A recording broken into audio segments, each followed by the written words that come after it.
அஸ்ஸலாமு அலைக்கும் வரஹ்மத்துல்லாஹி தஆலா வபரகாத்துஹு.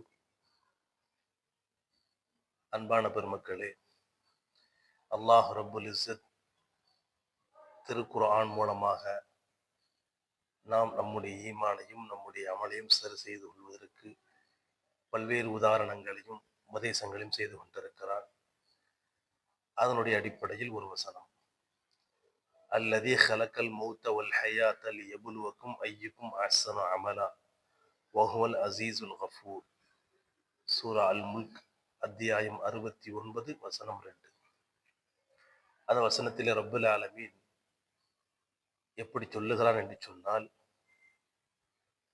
மௌத்தையும் ஹயாத்தையும் படைத்தது, வாழ்வையும் மரணத்தையும் படைத்திருப்பது உங்களில் செயல்களால் யார் மிக்க அழகானவர்கள் என்பதை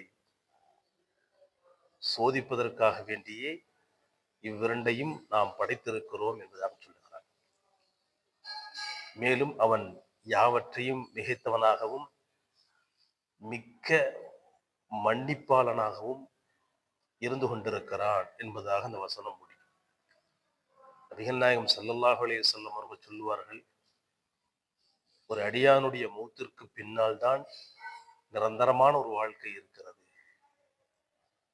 இங்கு இந்த உலகத்தில் வாழக்கூடிய வாழ்க்கைக்கு அஜல், தவணை, நேர காலங்கள் இருக்கிறது. ஆனால் ஆகிரத்தினுடைய வாழ்க்கைக்கு நேரம் காலங்கள் என்பது கிடையாது. கோடான கோடி ஆண்டுகள் என்பதாக முற்றுப்புள்ளி வைக்க முடியாது.